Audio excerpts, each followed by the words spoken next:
8년 만에 대통령 탄핵안 표결을 하루 앞두고 국회는 분주합니다. 특히 한동훈 국민의힘 대표가 대통령 직무 집행정지가 필요하다고 말해 크게 요동쳤습니다. 국민의힘 한동훈 대표는 윤석열 대통령과의 면담 결과 판단을 뒤집을 만한 말을 듣지 못했다면서 대통령의 직무 집행정지가 필요하다는 입장을 재확인했습니다. 국민의힘이 윤석열 대통령 탄핵 소추안 표결을 앞두고 마라톤 의원총회를 진행했지만 이렇다 할 결론을 내리지 못했습니다. 이재명 민주당 대표는 이번 비상계엄을 내란 사태라고 규정했습니다. 윤 대통령을 체포해서 구금해야 한다고도 말했습니다. 윤석열 대통령은 비상계엄을 전후로 여야 대표 등 주요 정치인들을 체포하라고 직접 지시한 구체적인 정황이 드러났습니다. 계엄 해제 직전 계엄군들에게 본회의장에 문을 부수고 들어가거나 안 되면 전기라도 끊으려는 지시가 있었던 것으로도 확인됐습니다. 어제 오후 10시 44분 북가주 해안에서 규모 7.0의 강진이 발생했습니다. 한때 쓰나미 경보도 발령됐다 해제됐습니다. 연말 쇼핑 시즌을 맞아 쇼핑객들을 대상으로 하는 강절도 행각이 빗발치고 있습니다. 각별한 주의가 요구됩니다. USC 대학 등이 유학생들에게 트럼프 행정부 출범 전에 조기에 미국에 입국할 것을 권고하고 나섰습니다. 트럼프 행정부 출범을 앞두고 서류 미비자들이 메디칼 신청을 망설이고 있습니다. 건강보험 측은 메디칼 개인정보는 유출되지 않는다면서 신청을 독려하고 나섰습니다. 트럼프 당선인의 정권 인수팀이 불법 이민자를 제3국으로 추방하기 위한 계획을 검토하고 있는 것으로 나타났습니다. 주변국들은 반대하고 있습니다. 트럼프 당선인은 데이비드 퍼듀 전 연방상원의원을 집권 2기 행정부 중국 주재 대사로 지명했습니다. 토트넘이 본머스와의 경기에서 0대1로 패했습니다. 손흥민 선수는 후반 교체 투입됐지만 공격 포인트를 기록하지 못했습니다. 한편 손흥민 선수의 이적설 루머는 끊이지 않고 있습니다. 이번 주말 NFL LA 차저스가 캔사시티와의 원정 경기 빅매치를 갖습니다. LA 램스는 버팔로와의 홈에서 경기합니다. 오늘 뉴욕 증시 상승 출발하고 있습니다. 원달러 환율은 1419.2원으로 마감했습니다. 남가주 오늘도 대체로 맑은 날씨에 LA 한인타운 낮 최고 기온 76도로 예상됩니다. 이 시간 주요 뉴스는 하늘 위 호텔, 세계 최대 항공기 아시아나항공 A380에서 차별화된 서비스를 만나보세요. 고국까지 편안하고 안전하게 모시는 아시아나항공 제공입니다.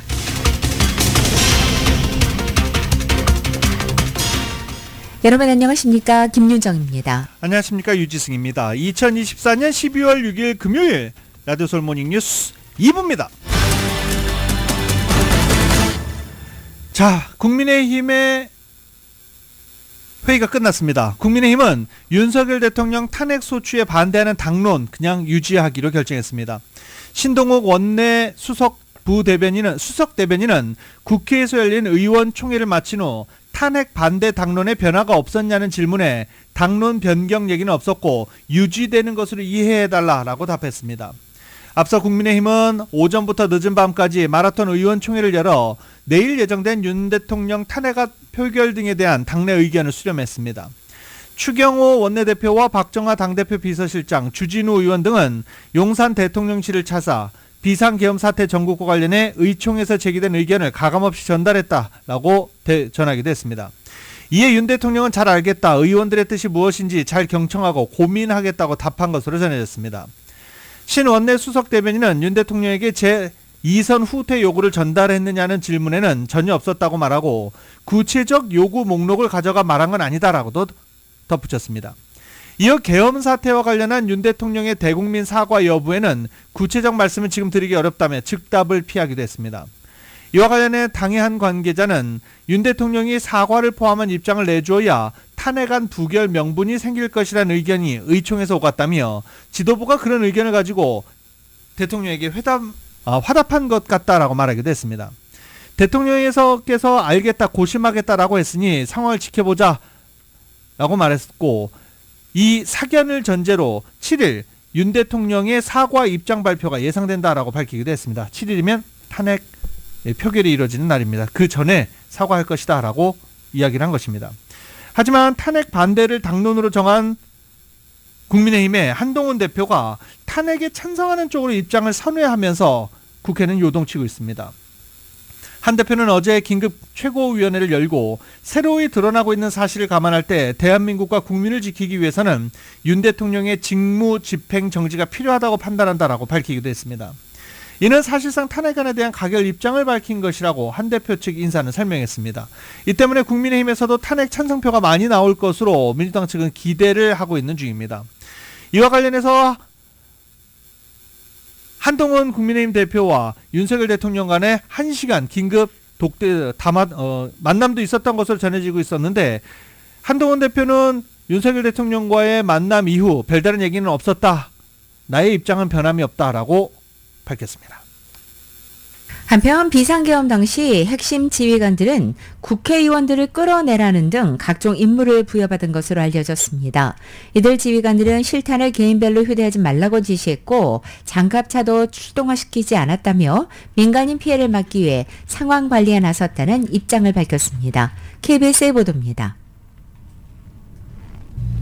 비상계엄 선포 직후 곽종군 특정사령관은 국회 본회의장에서 의원들을 끌어내라는 지시를 받았다고 말했습니다. 전임 장관으로부터 국회의사당 안에 있는 의원들을 밖으로 이렇게 좀 빼내라. 이에 특전사령관은 위법사항이라고 판단해 지시에 따르지 않았다고 했습니다. 그 임무를 수행한 인원들은 당연히 나중에 법적인 책임을 지는 문제가 생기기 때문에 저한테 부여된 명령이라서 항명이 될지는 알았지만 그 임무를 시키지 않았습니다. 계엄 상황에서 민간인 피해가 없도록 지휘관이 상황 관리를 했다는 증언도 나왔습니다. 수도방위 사령관도 국회의 병력 투입 상황을 설명하며 장갑차 등도 출동시키지 않았고 총기도 휴대하지 않은 채 현장에 투입했다고 강조했습니다. 제가 현장에서 먼저 보고 너무 상황이 사람들이 많았습니다. 그래서 총기는 차에다 다 내려두고 빈몸으로 내려서 임무를 수행해라. 다만 계엄 작전 지시를 처음부터 거부하지 못한 데 대해서는 아쉬움의 목소리도 나왔습니다. 제 군인에 대한 입장으로 그것을 수명해야 된다라고 생각을 했습니다. 어떤 위법성이 있다라는 부분들이 그때 당시에 좀 판단이 좀 제한이 됐었고. 2차 계엄 가능성이 제기된 것과 관련해선 위법한 지시가 내려질 경우 입을 모아 거부하겠다는 뜻도 밝혔습니다. KBS 뉴스 고은입니다. 홍장원 국가정보원 1차장은 윤석열 대통령이 비상계엄 선포 직후 주요 정치인의 체포를 직접 지시했다고 밝혔습니다.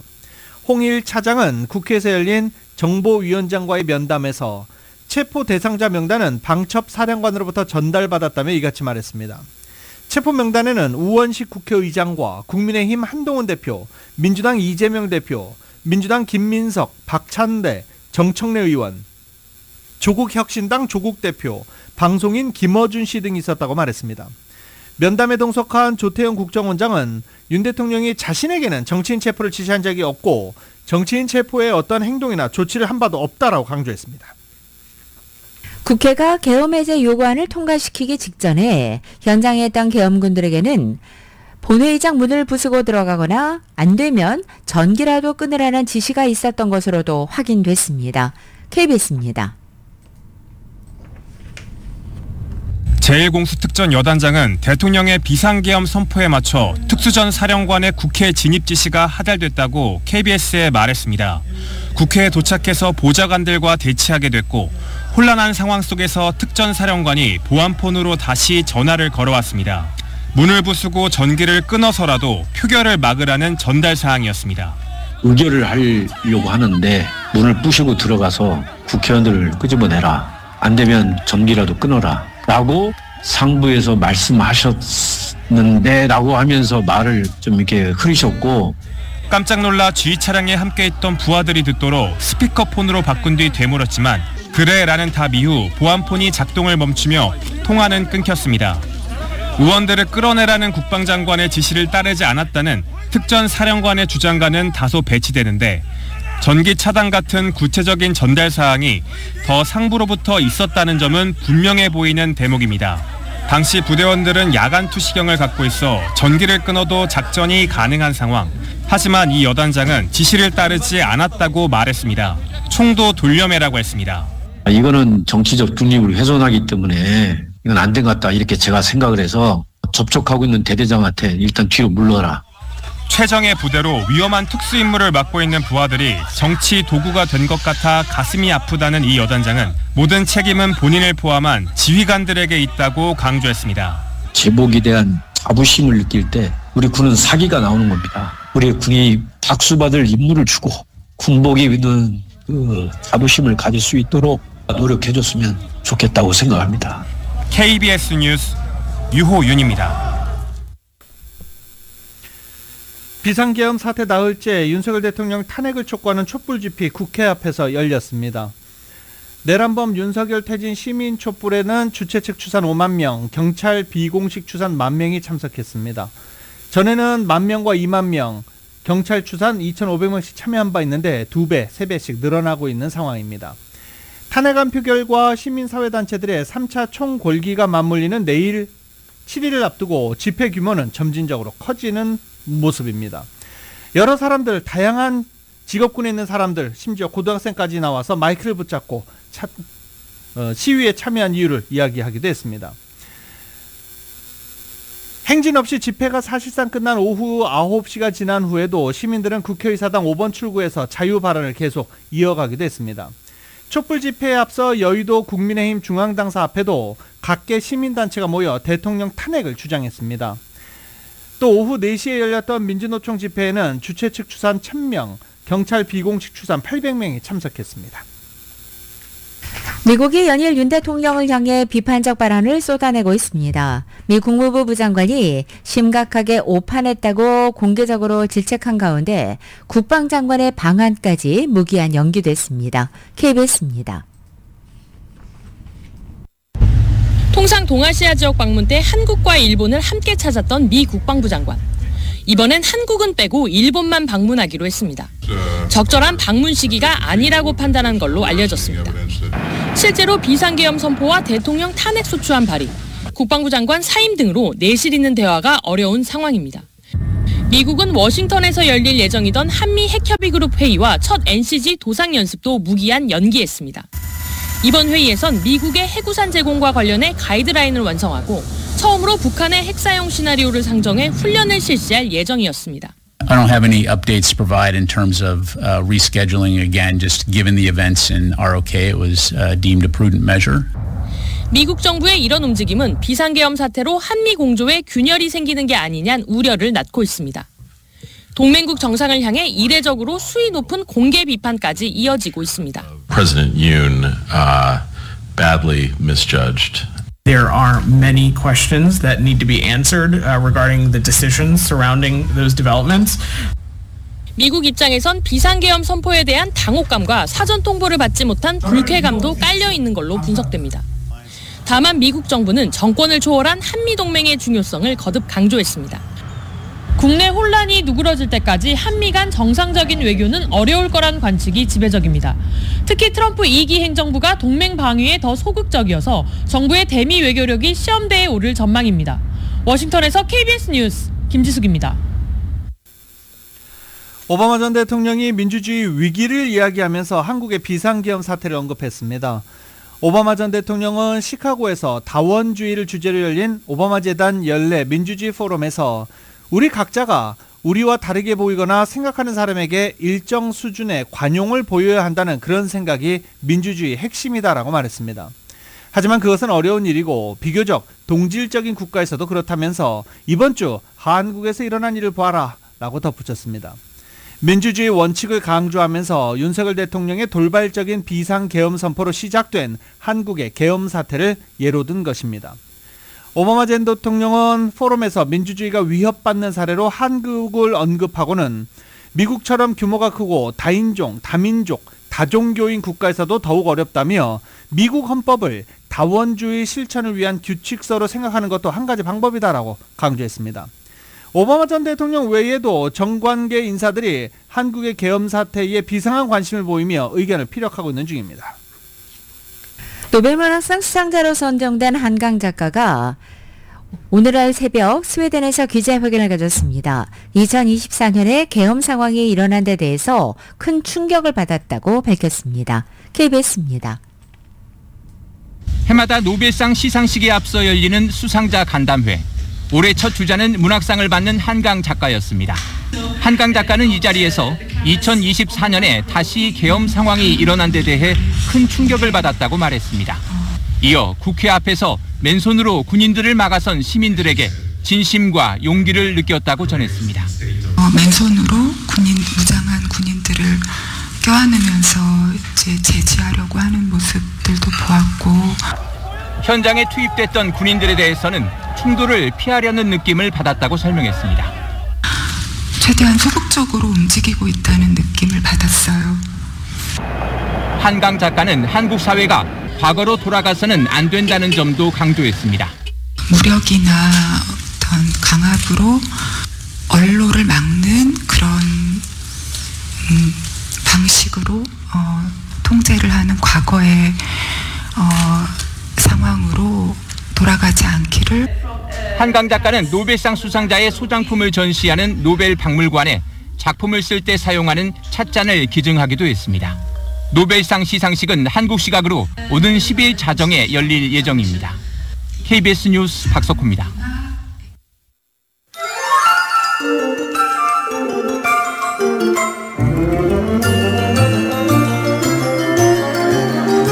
It's beginning to look a lot like Christmas. 12월 6일 금요일 남가주의 날씨입니다. 주말을 하루 앞둔 오늘 남가주 지역 대체로 맑겠고 낮 기온은 어제보다 4, 5도가량 높아져서 포근하겠습니다. 토요일은 내일 낮 기온은 오늘보다 2, 3도가량 더 올라서 아마도 이번 주 중에 가장 높은 기온을 기록하는 하루가 되겠습니다. 일요일의 낮 기온은 전날보다 7, 8도가량 떨어지겠습니다. LA 한인타운 오늘 낮 최고 기온은 76도, 밤 최저 기온은 50도, 오렌지 카운티 지역은 76도, 47도, 벨리와 일랜드 엠파이어 지역 81도, 56도, 해안 지역은 69도, 50도로 예상됩니다. 한국 오늘 전국 곳곳에 강풍을 동반한 눈 또는 비가 내리겠습니다. 서울의 오늘 아침 최저 기온 21도, 낮 최고 기온 37도에 그치겠습니다. 블랙 프라이데이, 사이버 먼데이 이때 쇼핑 많이 하셨습니까? 정말 많이들 하시죠. 연말까지 1조 달러 이상 쇼핑 금액 추산하고 있으니까 계속 쇼핑은 이어지고 있습니다. 또 연말에 각종 선물 준비하시는 분들도 많으실 테고 크리스마스 트리 밑에 놔야 할 것들 지금 몰래 또 사야 하시는 분들도 계십니다. 이 연말 홀리데이 쇼핑 시즌으로 접어들었는데 온라인으로 쇼핑하는 사람들도 많고 오프라인으로 이제 쇼핑몰 같은데 예쁘게 꾸며놨잖아요. 이 구경도 할 겸 쇼핑도 할 겸 쇼핑몰 찾으시는 분들도 상당히 많습니다. 소매치기범들이 그렇게 많이 늘었어요.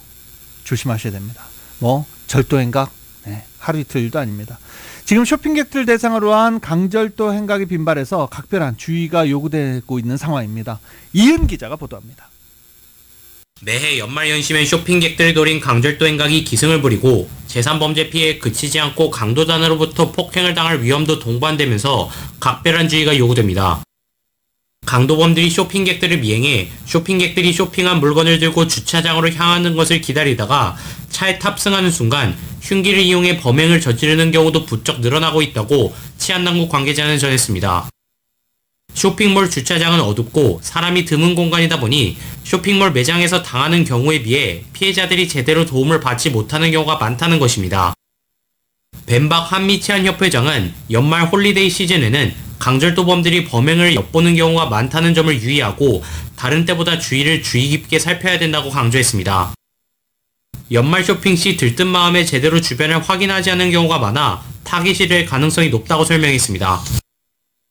될 수 있으면은 셀폰에 너무 집중하게 그렇게 계시면은 옆에 누가 있는지 아니면 차에서 누가 따라오는지 그런 것도 살펴보셔야 되고요.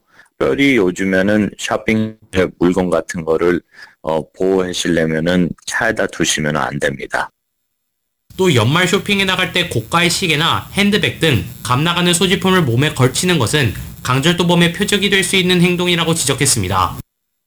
용의자들은 시계나 핸드백 등 값나가는 귀중품을 훔친 뒤 온라인을 통해 장물을 처리하는 방식으로 돈을 챙기는 추세가 요즘 많다는 설명입니다. 이베이에 판매를 할 수 있기 때문에 그리고 블랙마켓인지 거기에다가 판매를 할 수 있기 때문에 사람들이 특별히 이때 홀리데이 때 비싼 거를 사고 쇼핑들을 많이 하기 때문에 타겟이 되는 거예요. 많은 할인들이 강절도 피해를 입어도 경찰에 신고를 하지 않은 경우가 많은데 도난 피해를 입으면 무조건 신고를 해야 한다고 강조했습니다. 경찰한테 꼭 신고는 해야 되고 리포트도 꼭 해야 되는 게 시간이 조금 오래 걸리더라도 수사를 하고 그 다음에 도둑을 잡을 수 있는 방법이 있으면은 꼭 잡아요. 쇼핑한 물건을 잠시라도 차 안에 놓아두어선 절대 안 되며 차 트렁크 안에 물건을 잔뜩 넣는 모습 등을 주의해 보이는 것도 위험한 행동입니다. 연말연시 쇼핑에 나섰다 낭패를 보지 않으려면 쇼핑한 물품들을 제대로 관리하고 쇼핑이 끝나면 곧바로 귀가할 것을 독려하고 주변에 수상한 이가 없는지 확인하는 것이 제일 중요하다고 강조했습니다. 라디오설 뉴스 이은입니다.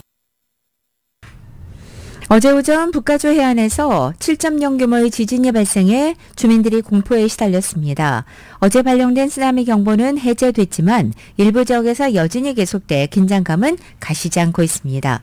연방지질조사국은 어제 캘리포니아 북부에서 관측된 지진을 모두 17건으로 집계했습니다. 캘리포니아 북부 해안에 있는 홈볼트 카운티 소도시 펀데일에서 7.0 규모 지진 외에도 5.0 규모 등 최소 4건의 여진이 발생했고 같은 카운티의 페트롤리아 일대에서도 3.1에서 4.2 규모의 지진이 10건 이상 관측됐습니다. 게빈 뉴섬 캘리포니아 주지사는 어제 지진 대응을 위한 비상사태를 선언했습니다. 전문가들은 이날 지진이 대지진 가능성으로 주목받고 있는 캐스케디아 섭입대 인근에서 발생했지만 즉각적인 대지진으로 이어질 위험은 크지 않다고 분석했습니다. 섭입대라는 것은 지각판 아래로 다른 지각판이 말려 들어간 곳입니다. 지진 활동이 활발하게 일어납니다. 캐스케디아 섭입대는 캐나다 밴쿠버 섬 북부에서부터 캘리포니아 북부까지 뻗어 있습니다. 워싱턴대 교수는 이번 지진이 캐스케디아 섭입대 자체에서 발생한 것은 아니라고 짚었고 다만 이번 지진을 계기로 해서 재난에 대한 준비 태세를 강화해야 한다는 목소리는 나오고 있습니다. USC가 유학생들에게 트럼프 당선인의 취임식 전에 미국으로 조기 귀국하도록 권고했습니다. 트럼프 일기 때 비자 발급 안 됐던 그 경험이 있기 때문입니다. 그 외 로컬 뉴스 보도국에서 전해드립니다. USC가 유학생들에게 트럼프 대통령 당선인의 취임식 전에 미국으로 조기 귀국하도록 권고했습니다.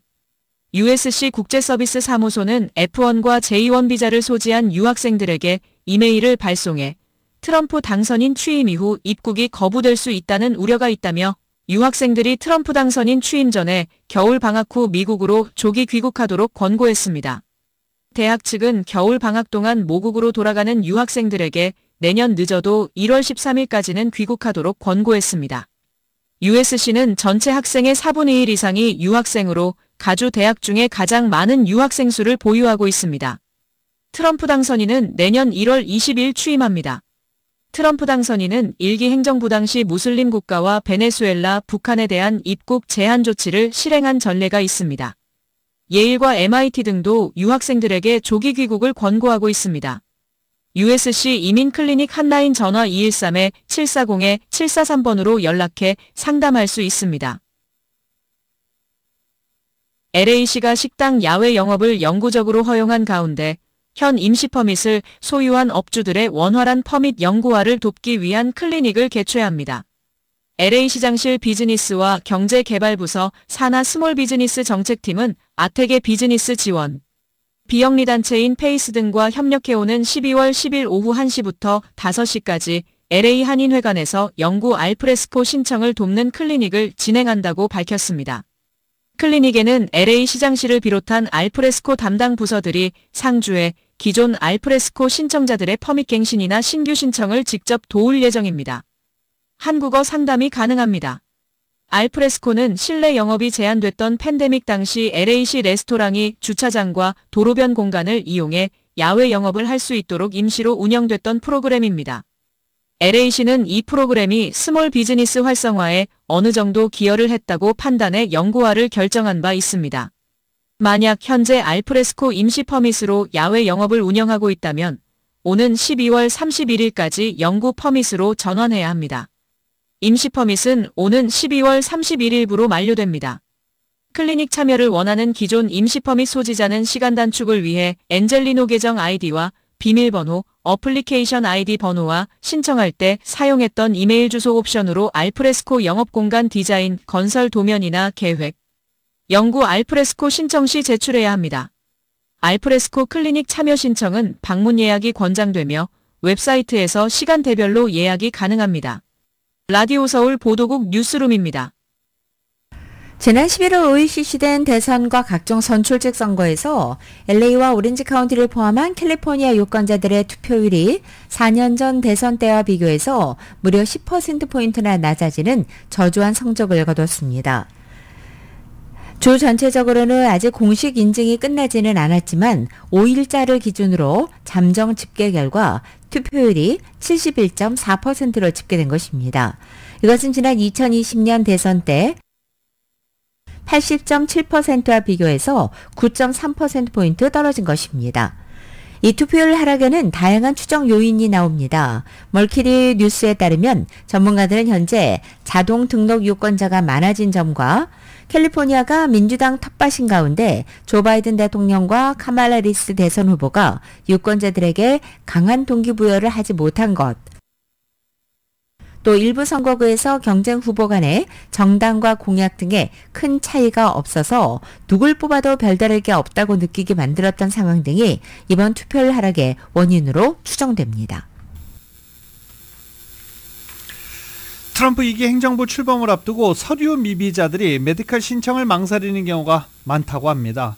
타운 내 비영리 단체인 이웃케어 클리닉은 개인정보는 유출되지 않는다며 메디컬 신청을 독려하고 나섰습니다. 보도국에서 전합니다. 메디켈은 저소득층 주민들을 위한 정부 지원 건강보험 프로그램으로 올해부터는 자격이 되면 서류 미비자를 포함해 나이와 체류 신분에 상관없이 가주민이라면 누구나 신청할 수 있습니다. 메디켈 자격은 19세 이상의 경우 소득이 연방 빈곤선의 138% 이하로 1인 기준 월 $1,732, 2인 가정의 경우 월 $2,350, 3인은 월 $2,670, 4인 가정은 월 $3,588가 대상입니다. 18세 이하는 부모의 소득이 연방 빈곤선의 266% 이하가 자격 대상으로 2인 가정의 경우 월 $4,530, 3인 가정은 월 $5,723, 4인 가정은 월 $6,916면 자격 대상이 됩니다. 이웃케어 클리닉은 종전에는 메디켈 대상이 시민권자와 영주권자에 한했으나 올해부터는 자격이 되는 서류 미비자도 일반 메디켈 혜택을 받을 수 있다고 강조했습니다. 또 65세 이상 시니어 메디켈은 이전에는 소유자산을 심사했으나 올해부터는 이 규정도 폐지돼 수혜 대상이 확대되고 자격 조건도 크게 완화됐다고 설명했습니다. 그러면서 시행된 지 1년이 가까이 지났는데도 아직도 이를 모르고 자격이 되는데도 혜택을 받지 못하는 분이 많다며 신청할 것을 당부했습니다. 메디켈은 매년 갱신해야 하는데 갱신 서류를 지참하고 이웃케어를 방문하면 서류 작성을 돕습니다. 갱신 여부 시기를 모르거나 갱신 서류를 받지 못했다면 본인이 사는 카운티 사회복지국에 확인하면 됩니다. LA 카운티는 전화 866-613-3777번으로 하면 됩니다.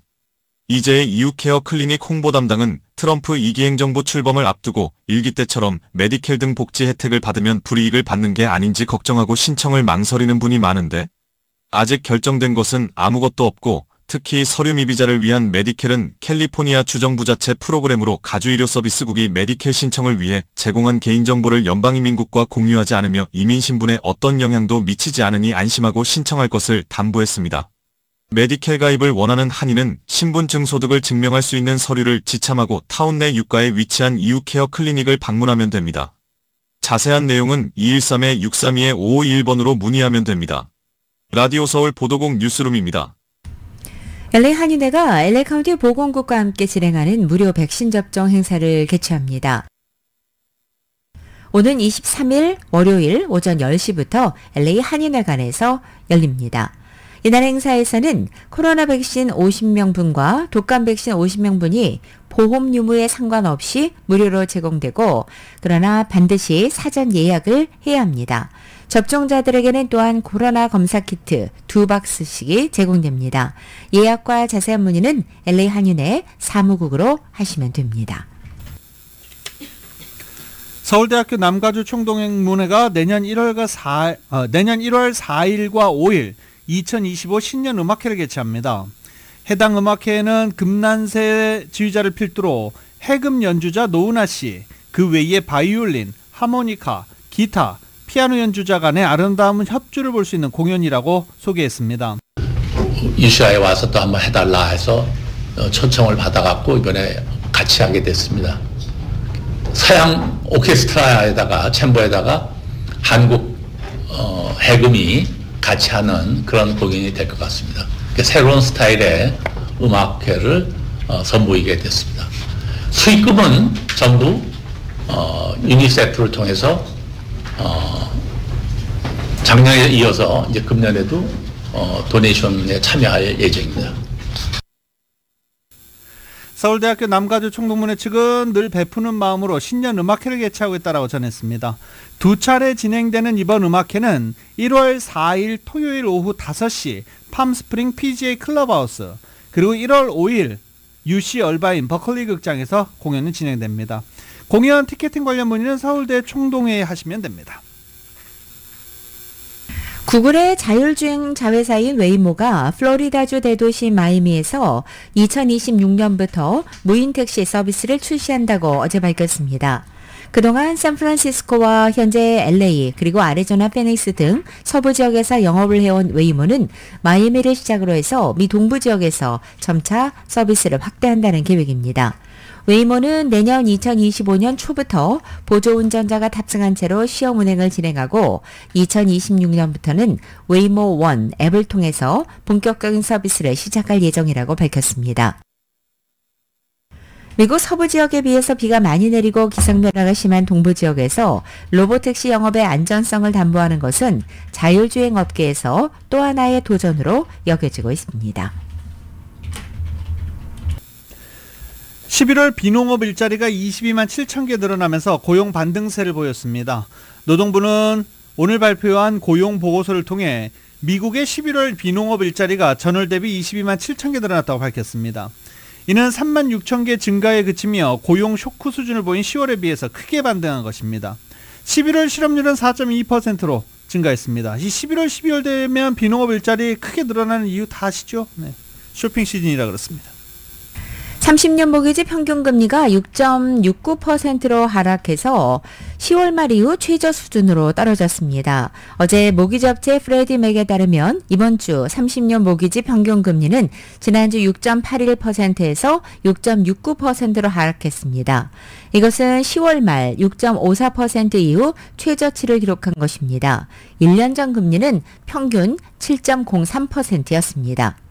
이 모기지 대출을 더 낮은 금리로 재융자하려는 주택 소유자들에게 인기 있는 15년 고정금리 모기지 대출 비용도 이번 주에 떨어졌습니다. 평균 금리는 지난주 6.1%에서 5.96%로 떨어진 상태입니다.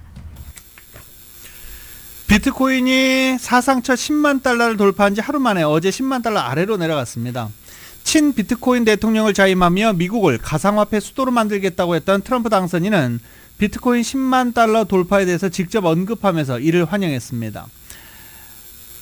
트럼프 당선인은 자신의 SNS에 비트코이너 축하한다라면서 10만이라고 적었습니다. 이어 팔로워들이 비트코인 10만 달러 돌파에 대해 자신에게 감사를 표시한 것에 대한 답변인 듯 천만에요 라고 덧붙이기도 했습니다. 그러면서 우리는 다 함께 미국을 다시 위대하게 만들 것이라고 덧붙였습니다. 뉴욕 맨해튼에서 지난 4일 미국의 최대 건강보험사 최고 경영자가 총격으로 사망한 가운데 경찰은 현재 용의자 얼굴을 공개했습니다. 그러나 아직 신원 확인은 하지 못하고 있습니다. KBS입니다.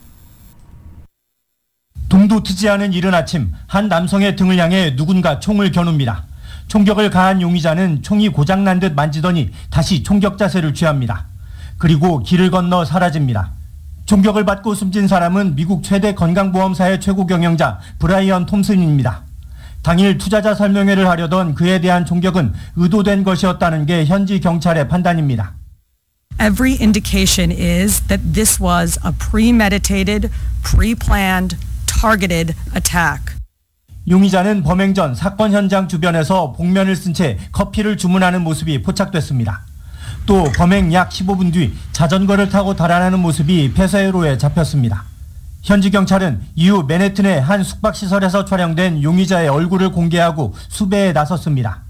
범행 동기는 불분명한 가운데 현장에서 발견된 탄피에선 부인, 방어, 증언이라는 문구가 새겨져 있던 것으로 전해졌습니다.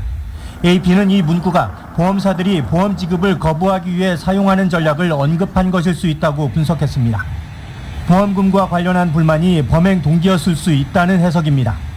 And you see the malfunction of the weapon with the noise suppression unit causing a major malfunction. This is not the sign of a hired killer. 사건이 벌어진 현장은 뉴욕 맨해튼의 명소인 뉴욕 현대미술관이나 타임스스퀘어 등과 가까워 매일 수많은 관광객이 지나는 곳입니다. 뉴욕에서 KBS 뉴스 박일중입니다.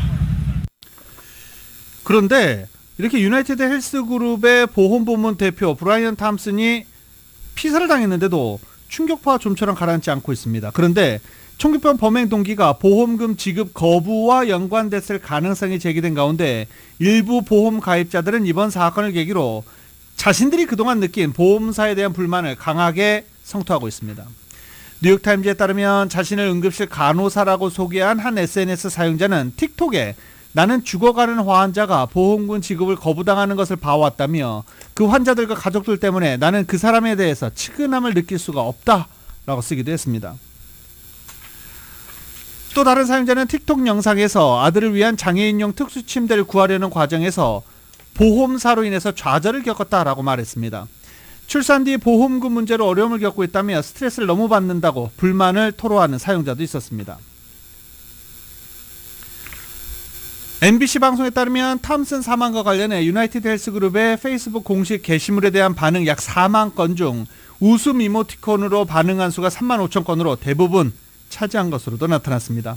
이런 반응은 민간 보험에 가입한 미국인들 사이에 쌓인 그간의 좌절을 보여준다라고 뉴욕타임즈는 짚었습니다. 중국계 동영상 공유 플랫폼 틱톡이 미국 내 사업권을 매각하지 않으면 미국에서 틱톡 서비스를 금지하는 법률이 연방법원의 합헌 판단을 받았습니다. 워싱턴 DC 항소법원은 오늘 아침 틱톡의 미국 사업권을 기한 안에 매각하지 않으면 미국 내 서비스를 중단토록 한 법률이 합헌이라고 결정하면서 해당 법률에 대한 위헌 확인 소송을 기각한 것입니다. 법원은 중국의 모기업인 바이드댄스 본사가 있는 틱톡이 중국 정부의 영향을 받을 수 있어 국가 안보와 관련한 우려가 있다는 연방법무부의 주장을 받아들인 것입니다. 중국 정부가 틱톡으로 하여금 미국인 데이터를 유출하게 하거나 중국 정부가 미국인들이 틱톡을 통해 보는 컨텐츠에 영향을 미칠 수 있다는 주장을 법원이 받아들인 것입니다. 틱톡 측은 표현의 자유를 명시한 연방수정헌법 1조를 거론하면서 모기업과 틱톡 앱 사용자의 기본권이 해당 법률에 침해된다고 주장했지만 받아들여지지 않은 것입니다. 라디오솔 모닝뉴스 스포츠 소식입니다. 스포츠 소식은 전문가가 추천하는 이민법과 가정법 전문 제인정 종합법률사무소 제공입니다. 시간이 얼마 없어서 제가 좀 짧게 정리해드려야 되겠네요. 프리미어리그 어제 그 FA컵에서 본머스와 경기를 가진 토트넘 0대1로 패했습니다. 손흥민 선수 후반에 교체 투입됐지만 패배를 막지는 못했습니다. 자, 그리고 이번 주말 빅매치가 있죠. 프로풋볼입니다. 프로풋볼 빅매치가 있는데요. LA 차저스와 캔자스시티 칩스 간의 경기가 일요일 오후 5시 20분 캔자스시티의 홈경기로 펼쳐집니다. 이 경기는요 오후 5시 20분 NBC 방송을 통해서 생중계가 됩니다. 시즌 첫 번째 만남에서 차저스 캔자스시티한테 패했거든요. 자, 이번에 하버 감독 어떤 작전을 들고 나와서 캔자스시티와 대결을 하게 될지 굉장히 관심이 가는 그런 부분입니다. 같은 조에 있기 때문에 차저스는 캔자스시티를 넘지 못하면 슈퍼볼 우승도 불가능합니다. LA 램스는 버팔로와 소파이 스테디움에서 오후 1시에 경기 같습니다. 2024년 12월 6일 금요일에 전해드린 라디오솔 모닝뉴스 여기서 마치겠습니다. 지금 한국 탄핵 표결이 LA 시간으로 내일 새벽입니다. 관심 가지신 분은 많으시죠? 뉴스 귀 기울여 들어주시기 바랍니다. 저희는 지금까지 진행해 유지승 김윤정이었습니다. 잠시 후 9시에는 강희신의 오늘의 미국이 방송됩니다. 함께해 주신 여러분 고맙습니다.